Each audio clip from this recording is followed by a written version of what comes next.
Welcome, everyone, to the Student Ministry Podcast. This is episode 49 of the Student Ministry Podcast, and I'm Steve Cullum. I'm your host for this episode, and this episode is not only the first one in 2020, Happy New Year to everybody, but it's also the end of our 4 years of doing this podcast, 4 years of interviewing other youth workers and talking about their ministry, talking about what God has taught them over the years, and it's been such an honor to be able to interview them all and talk about all their stories. And I want to thank you guys so much for tuning in. Some of you have been there from the very beginning and you've listened to all 49 episodes, actually 50 if you count the episode 0, the kickoff one.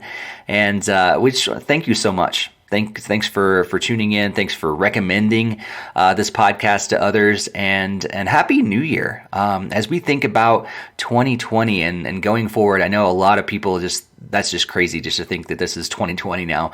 That year seems such like a far distant thing that was so far off that we were never going to reach 2020. I don't know. At least that's what I thought back when I was younger, and now here we are. And God's got an amazing year of ministry in store for all of us, and He's going to do some great things. And today we get an opportunity to talk a little more with a good friend of mine named Tom Bump.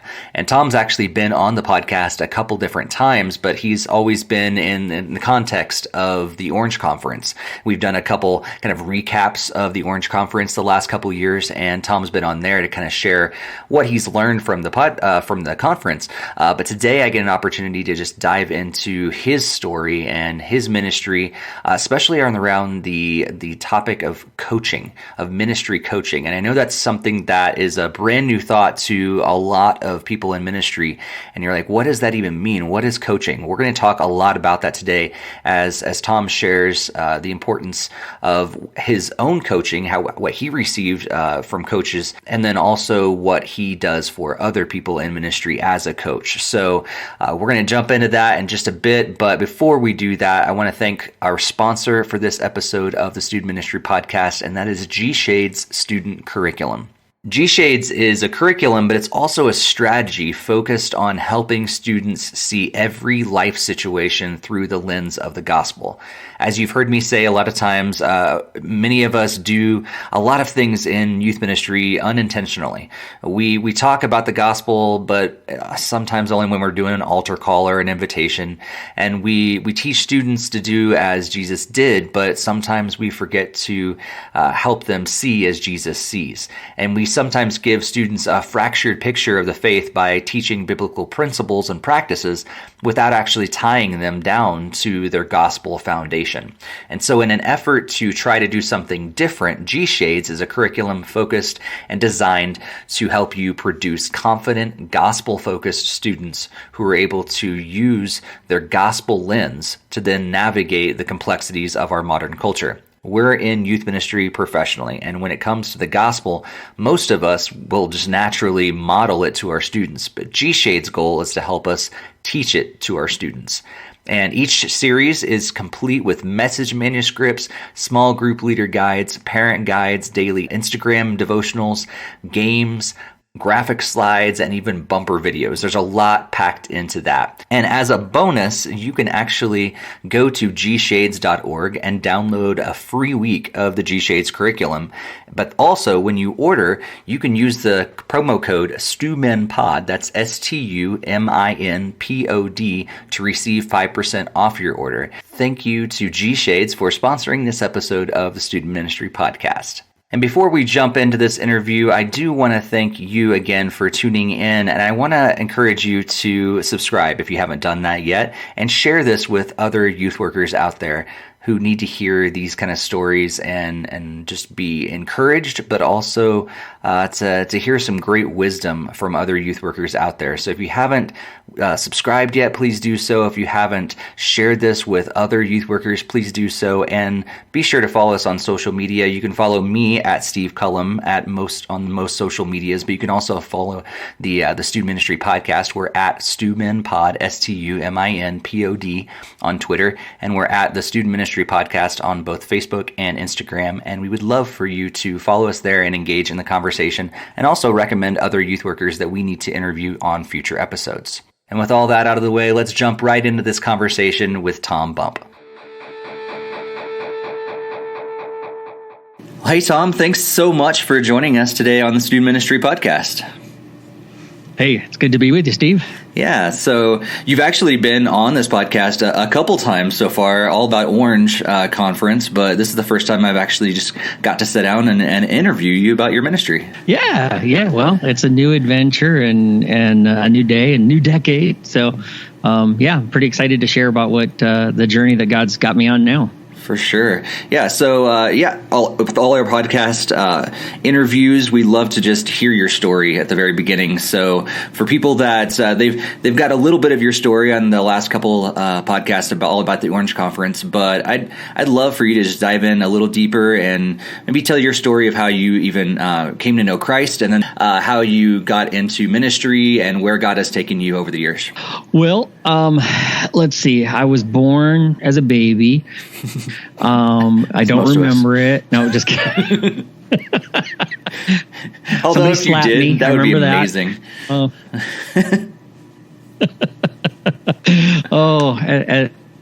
As people will learn very quickly, I'm not real serious very often. I can be when I have to be, but I don't like to be all the time. So I'm a big kid.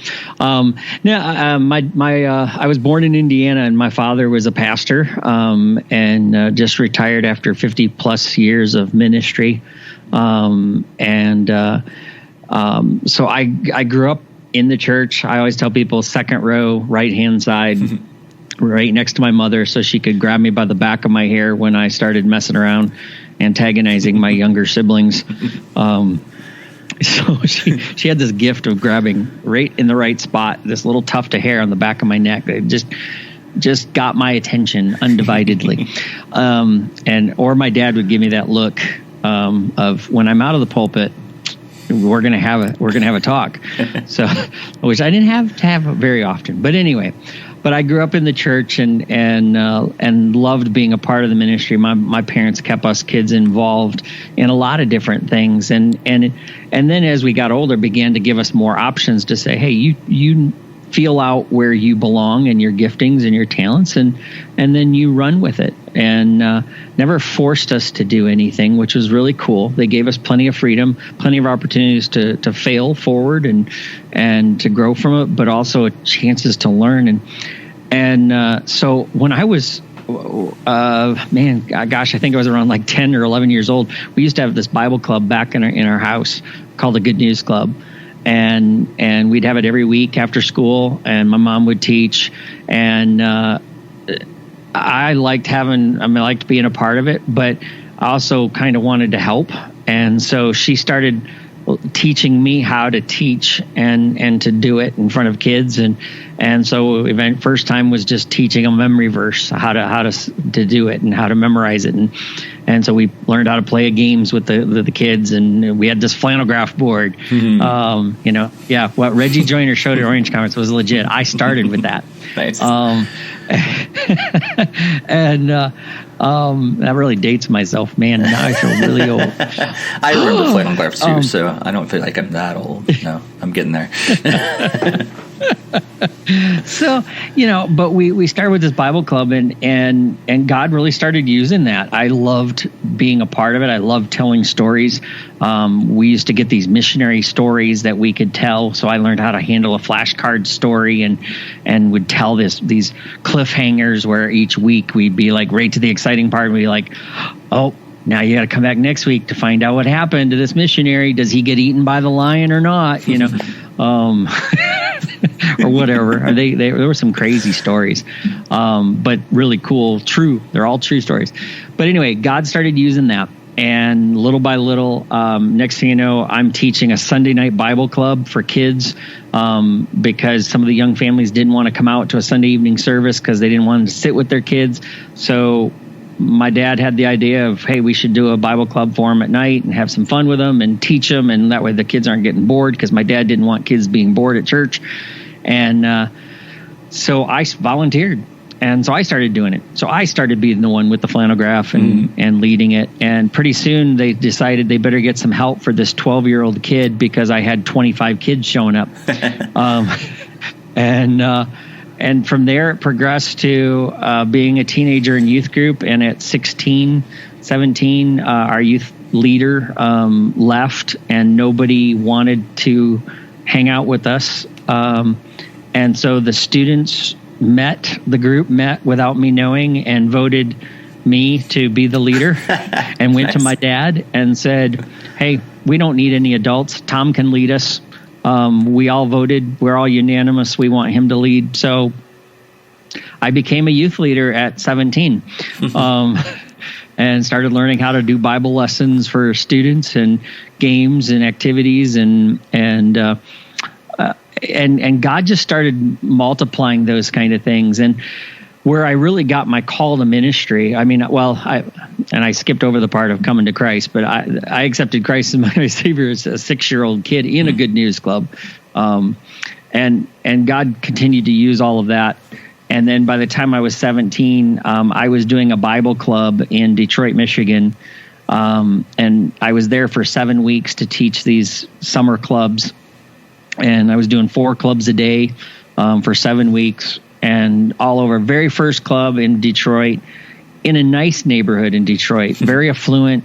There were 3 churches within walking distance, all nice churches. And the very first day, this little girl, I was just starting into the Bible lesson, raised her hand, and I will never, ever forget this. She looked at me and, sorry, I get a little choked up when I talk about this story all these years later. She looked at me and she's like, who is God?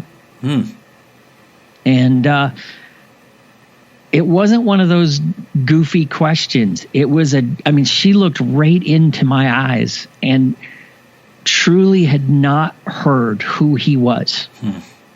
And it just crushed me. I don't know why, but God used that little girl to just hit me and say, I want you to teach my book to anybody and everybody. And I knew it so crystal clear that was the day that God was saying, I want you in ministry. And I went back. Praise God, I was able to lead her to Jesus. And she ended up bringing like 8 of her friends the next day.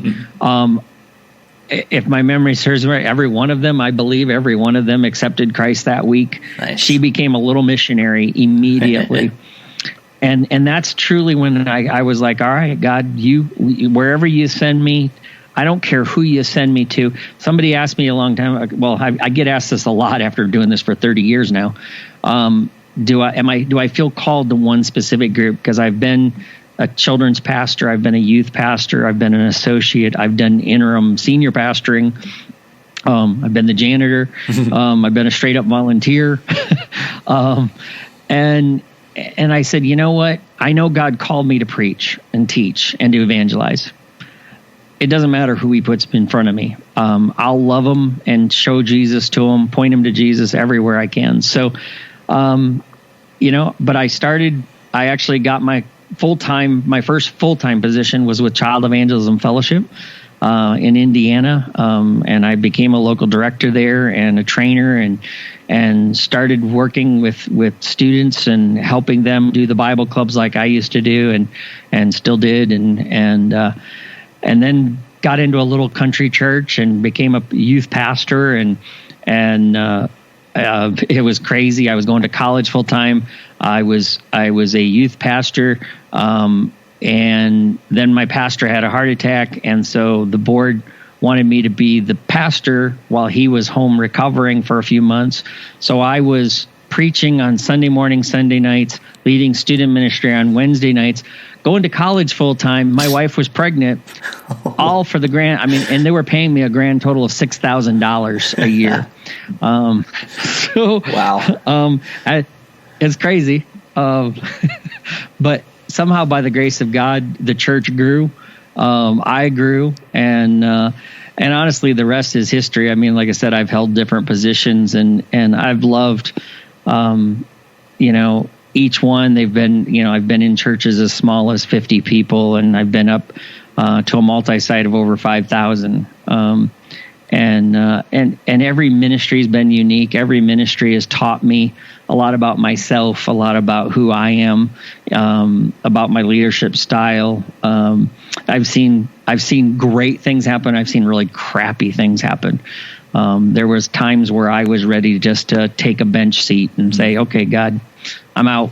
I'm done for a while." Mm-hmm. There was a point where I was ready to walk away and say, "I quit. I'll go work." I did cemetery sales, the world dead end job. I'll edit in a little rim shot later. Yeah. Yes. Yeah. Everybody's dying to meet me. You had to have a grave personality to work there. But I dug it. Sorry. I'm sorry. I've often thought of people that work in that side of the business, you have to have that dark sense of humor at some level, because it could get really, really depressing if you don't, I guess. It could, and it was, but it became such a great ministry too. I mean, God turned that even into ministry. And in fact, that's part of why the guy hired me, because he saw I had been a pastor, and he was like, "We need somebody like you around here."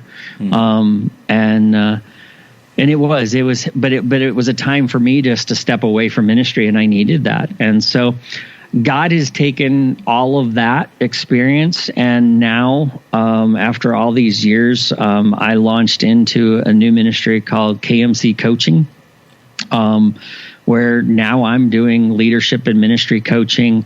I'm helping churches develop family ministry strategies, helping youth pastors, children's pastors, senior pastors kind of figure things out. Because, like I say, all of those things, the good and the bad and the ugly, and then knowing that there's a lot of research out there. A good friend of mine just did a doctoral study where she was seeing how people that were coming into ministry were not making it past year number 5, and then completely walking away from ministry to get all together and never coming back. And I'm like, yeah, I could relate to that. I mean, I remember year 5 was tough, but I also had years 12 and 13 that were brutal, and that kind of thing.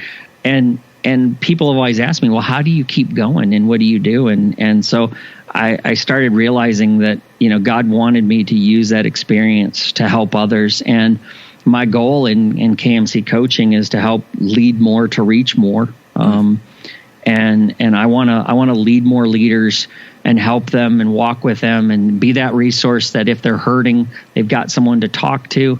If they're looking to grow their leadership, to be challenged and stretched and pushed outside their comfort zones, I want to be that kind of resource. And so I just feel like God's asking me to run kind of alongside the church right now than be inside the church, which is a different experience for me completely. But I'm excited to see where God leads it. It's a big outstep of faith, but we're going to see where it goes. Yeah. That's awesome. And I think it's cool. Like, I don't know, I hope that you've had some time to notice this in your own life. I'm sure you have. But as I kind of hear the summary of where God has taken you over the years, it seems to be pretty obvious to me that even from an early age, you were trained by your own mom and other people kind of poured into you, and it was just within a few years, all of a sudden you were doing that for other people. And it seems to just, for me, that's a natural extension now. And with this coaching stuff is like you've just taken it to another level. But you've been consistently doing this in ministry your entire life. Your ministry has been helping other people do ministry over and over and over again. Yeah, it has. I mean, even as a youth pastor, I was training up young men and women to be leaders. And there's a number of people that I can look at now today and go, they're in full-time ministry.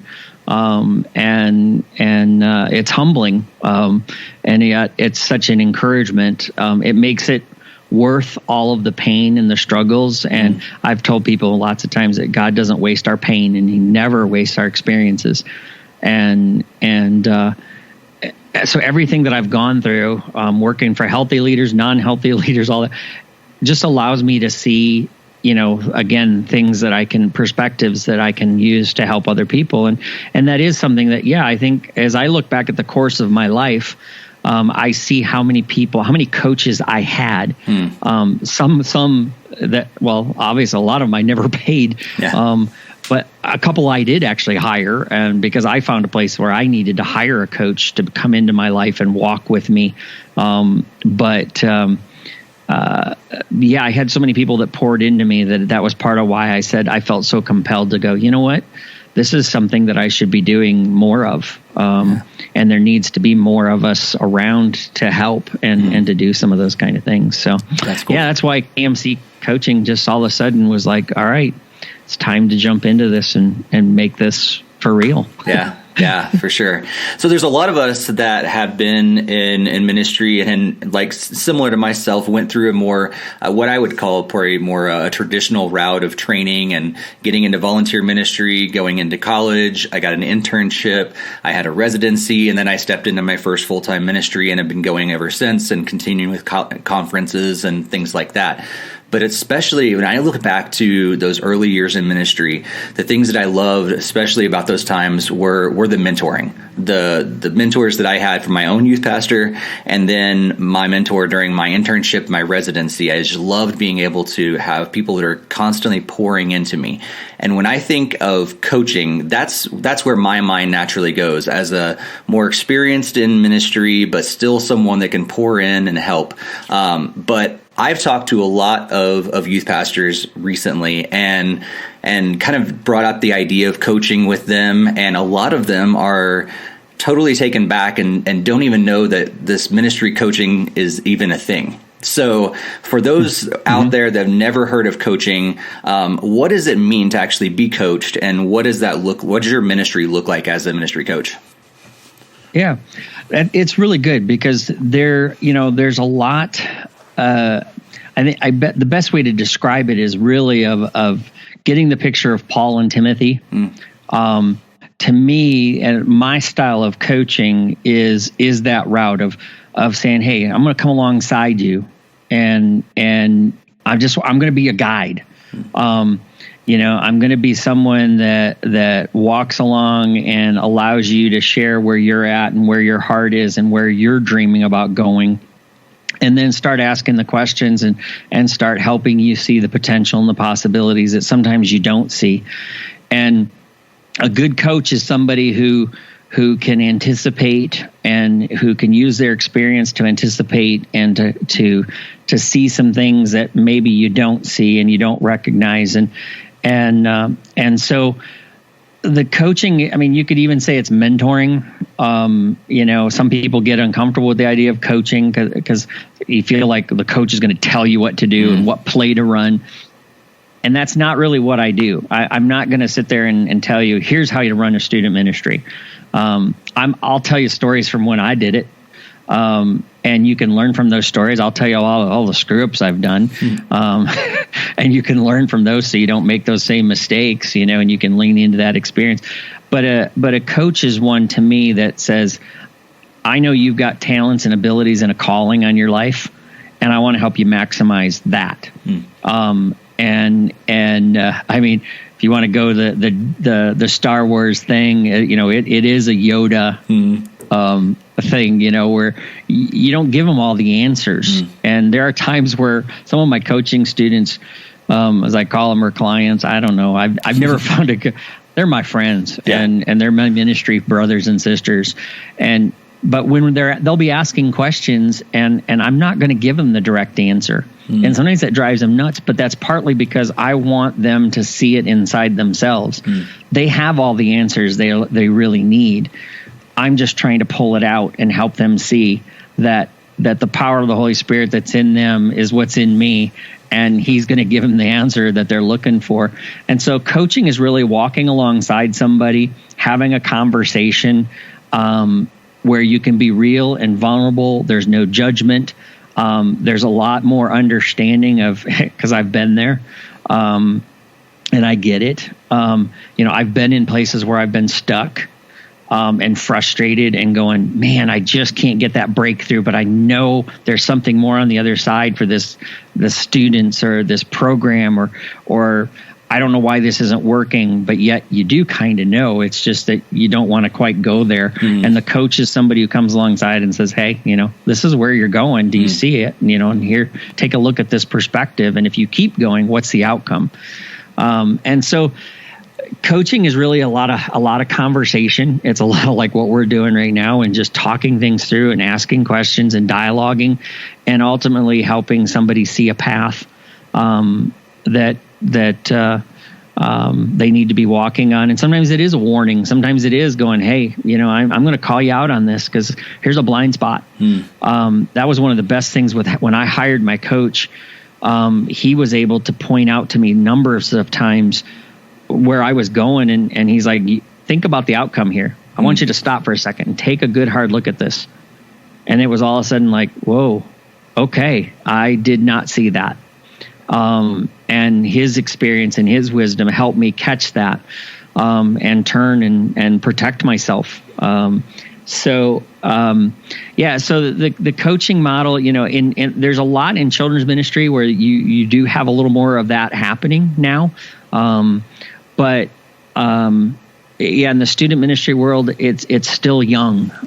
It's still, I would say I'm probably one of the few that are out there doing, where I'm almost a unicorn, where I'm offering both, doing children's ministry and student ministry. But there's some that just focus on kidmin. There's some that are just focusing on students. But I just feel like God wants me to help both groups wherever I can, since I've got that experience. And sometimes there might be people listening that they're doing some stuff with children's ministry and student ministry. I spent a number of years in churches where that's what I was doing. Yeah. Is I was the student pastor, but I had oversight of the children's ministry. And that's tough. It's hard to balance. And so those are kind of people that I really feel like I can help gain perspective.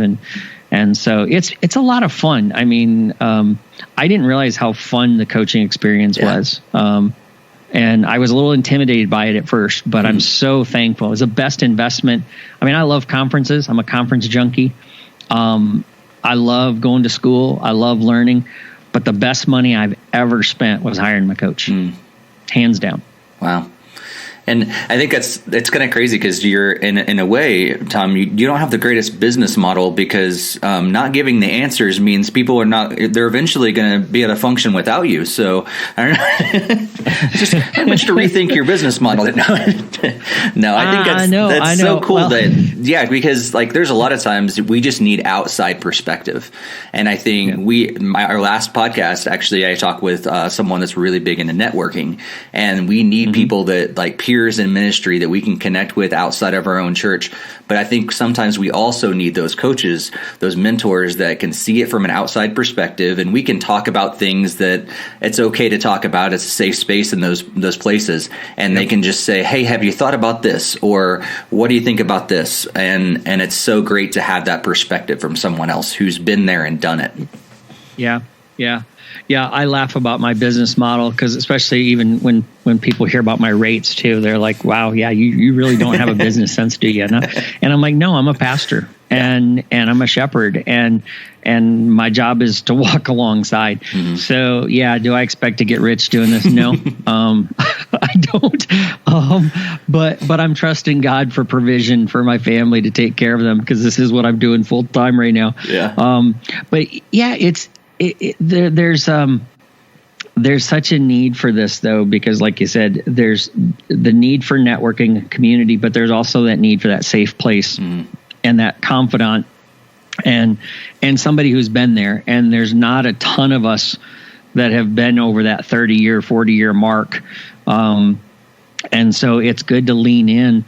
And Man, I tell you, when I'm hanging out with younger leaders than me, though, I learn so much. Just as I'm mentoring them, I'm learning and growing myself, and they're keeping me sharp. And it's a great experience, but it's one that I truly believe I just have this passion that I've got to build more. I want to create more space for this, and I hope that there'll be more that will come into this area.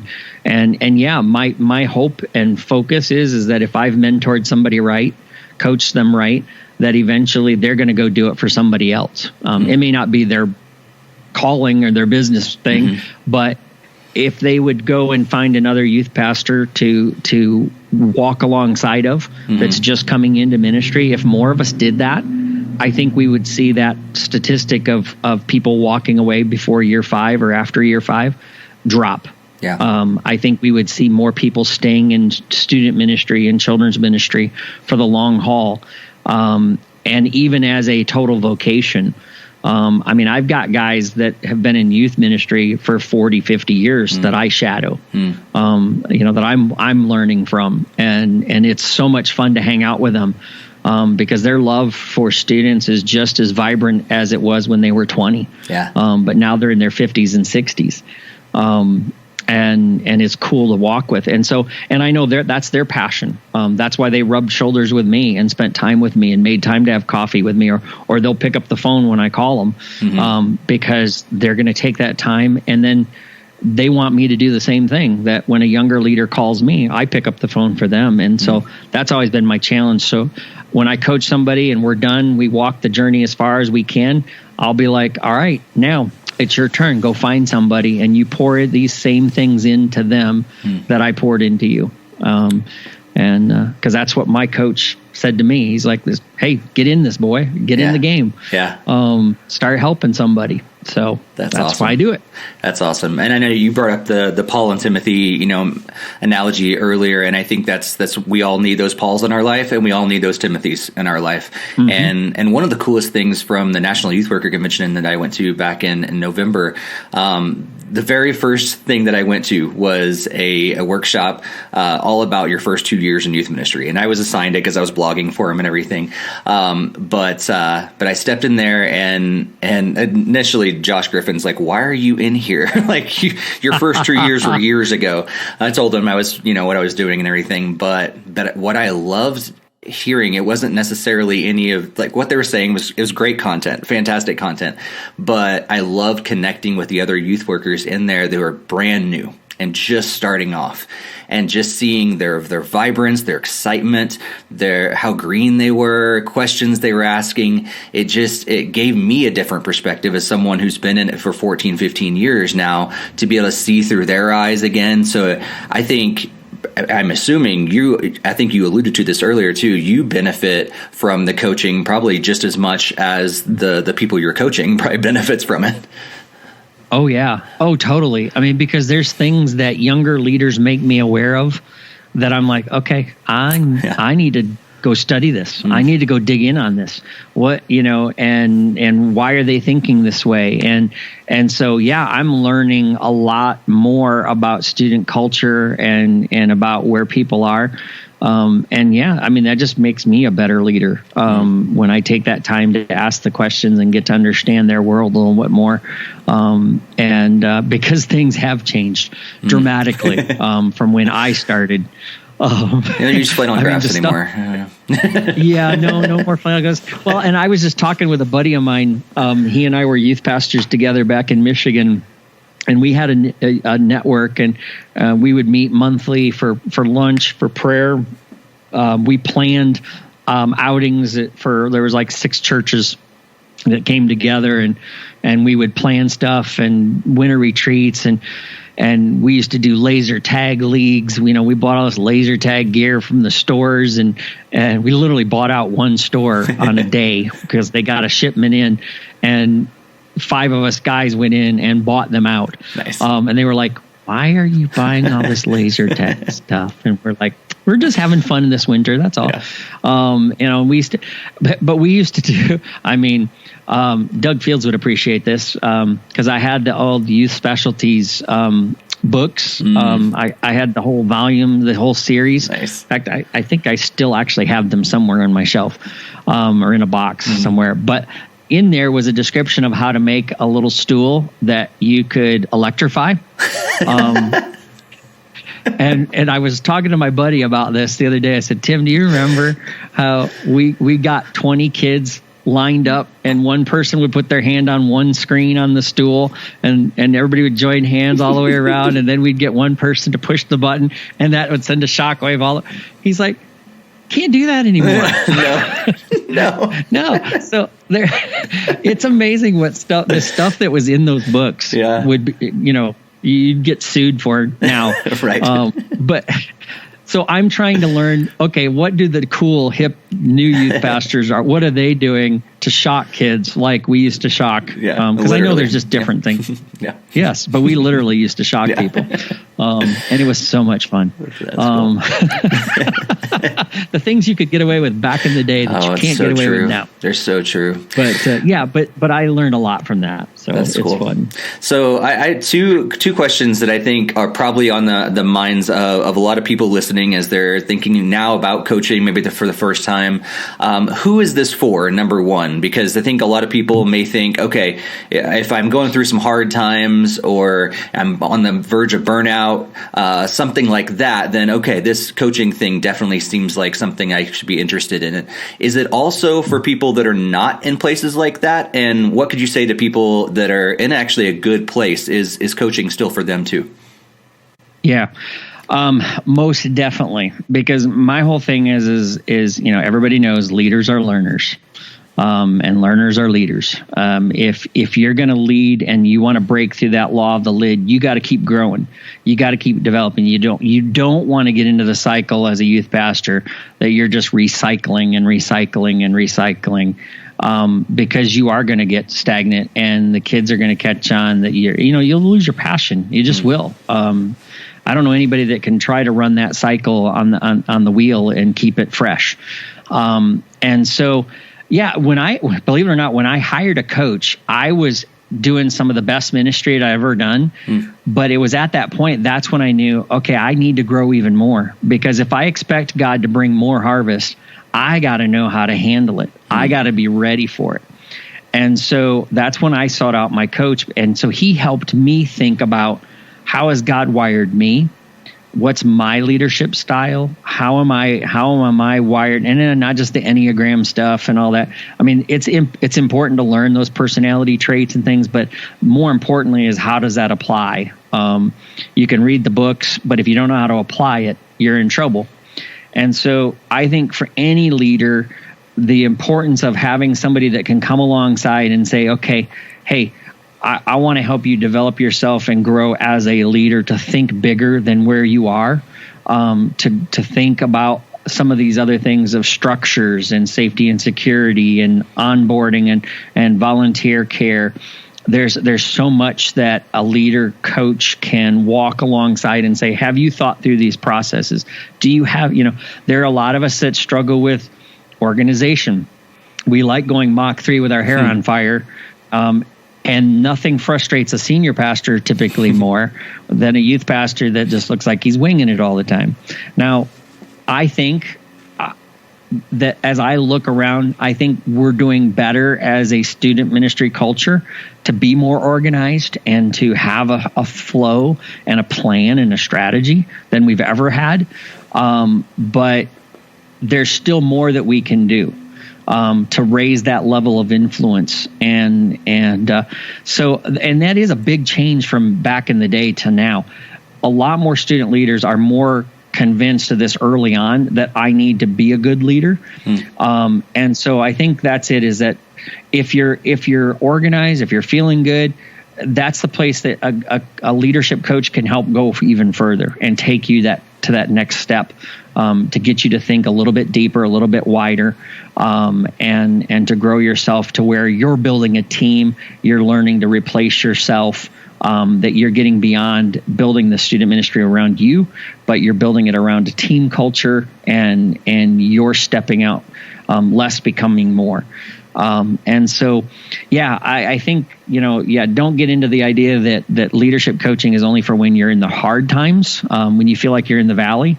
Leadership is also, coaching is for those that are even up on the mountaintops, because sooner or later you may hit the valley. Yeah, that's true.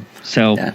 Preparation and stuff, I think it's a lot of times, my wife and I get asked sometimes when we go to like marriage events and things like that. They're like, really? I thought your marriage is doing pretty well. I'm like, it is. We want to keep it that way. And I think it's very similar to ministry coaching and stuff too. We want to keep going, and in a good direction and then make that even better in the future. Yes. Yes. So if someone's interested in coaching through you, what's the first steps? What does that look like, I guess, as they start out that process? Yeah. Well, there's a couple things. You can go to kmccoach.net. And on there, it talks a little bit about what KMC coaching is. There is even, if you scroll down to the bottom of the page, there's a calendar down there. You can even pick a day and a time. I do a free 30-minute, which usually turns into about 45 minutes, and sometimes an hour if they want it. But I'm generous with that. But it's a time to talk, to hear where you are, to see if we're a good fit. Because I'm one of those coaches, again, not a great business model, but I'm one of those coaches that if I don't sense that we're going to connect well, or if I'm going to be able to meet your needs, I'm not gonna sell you on me. I'm gonna say, hey, you know what? I do know somebody else that can help you, and so I'm gonna set up a conversation with that coach or that leader and say, hey, this is a good fit for you. So I know that's not a great business model, but that's my strategy. It's my conviction of what I feel like is the right thing to do. But basically, we'll set up 30 minutes to talk, get an idea. I do one-on-one coaching. So if you'd rather do one-on-one, we set that up and we figure out what the best timing of that is, whether it's once a month or every other week. And then we'll figure out the costs for that. But I also do small group coaching as well. And so there are small groups, and we've got a small group one that's going to be launching in late January, early February. And it's going to be all about time management, structures, calendaring, strategic calendar. So what makes the difference between just throwing dates on a calendar to making a plan with your calendar, and those kind of things. And so that small group's going to be diving in on some of those topics, so it'll be a group of 5 or 6 leaders, and we'll hit some live teaching and then do some Q&A, some application of everybody can say, hey, this is my culture, this is my context, how would this work? Because again, I don't want to just that's where when I went to conferences, I'd get stuck because I'd hear all these great ideas and then I'd be like, how do I make this fit for me? That's great. That worked for you. You're in the city, I'm in the country. Yeah. My kids are totally different than yours. And that's why I value coaching so much more than, conferences are great for getting a fire hose, drink out of a fire hose, but coaching really takes that and says, let's have a cup of coffee and let's savor the flavor. Let's diagnose what this flavor is. And that's really the best thing. So group coaching, you're still getting a little fire hose, but you're still getting a cup of coffee too. It's a little more affordable to do that option as well. But I'll work with anybody because I'm so committed to this that I'm just trusting God to work out the financial side of things. I'm a terrible businessman. If somebody's got business brains, call me. I would love to pick your brain. But he can coach you on your business stuff. So. Yes, I'll take a business coach.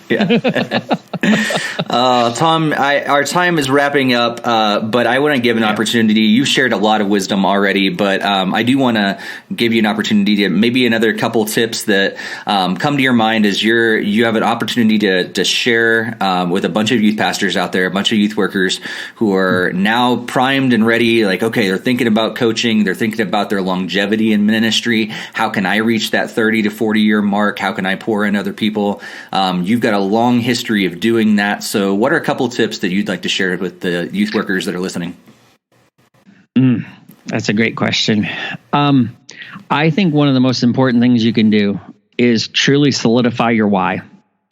And that becomes a buzz phrase sometimes, but I mean, I want to know when I sit down and talk to somebody, what makes them angry in this world today?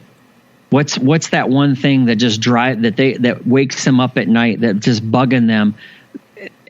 And is that your driving force? And then how do you know that you're called to ministry?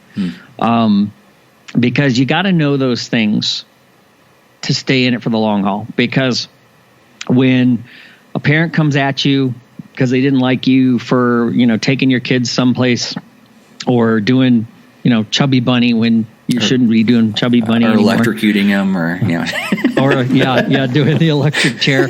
And then the pastor even comes at you and goes, what are you thinking? You idiot. I actually had a pastor call me an idiot one time. It's like, what were you thinking? And I was like, oh man, I'm out of here. Don't treat me like, but I had to remember my calling, and I had to remember my why. And I had to remember that one thing that made me angry was a student that didn't know about Jesus that died, and I know that's a really graphic, horrific thing, but I had a student that passed away that I had talked to and had a conversation, but never got to see them come to Christ. And that makes me mad in my spirit. That makes me grieve. And then to know that there's that little girl, I still see her face. She's my why. She's why I stay in ministry, why I keep going, because there's another one out there somewhere. So I would tell you, find your why, know your calling, and hold on to those things deeply and passionately, guard them.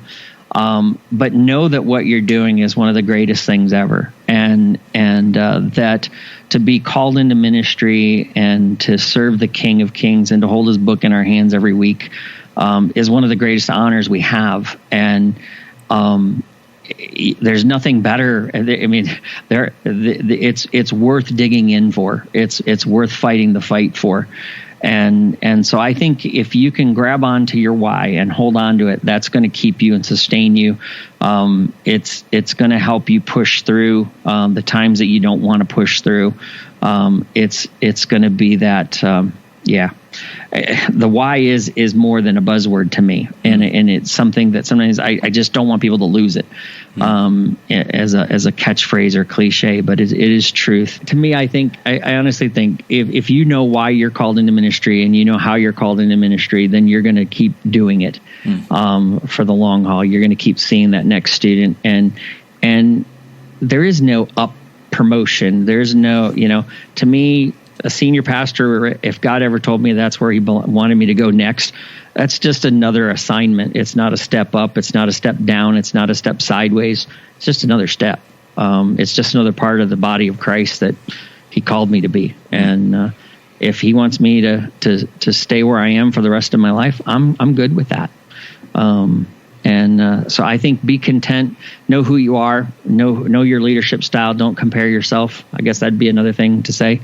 When you know those things and you know who you are and you know your calling, you can overcome anything. You can push through anything, and it's worth it.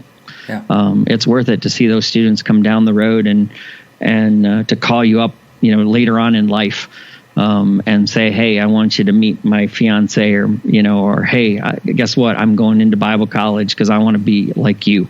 And seeing them lead their own student group on a missions trip. And they're like, hey, can you tell me, how did you set this up? We did all these crazy things. How did you pull that off? And then that's just too cool. Yeah. It comes full circle. So it's pretty awesome to do that kind of stuff. So that's awesome.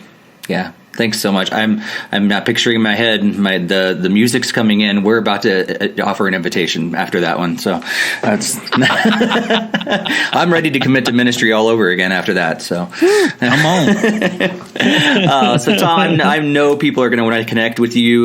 We know kmccoach.net already, but what if they want to ask you a couple questions, maybe connect with you on social media and hear you on a regular basis? I know you got your own podcast, so plug away.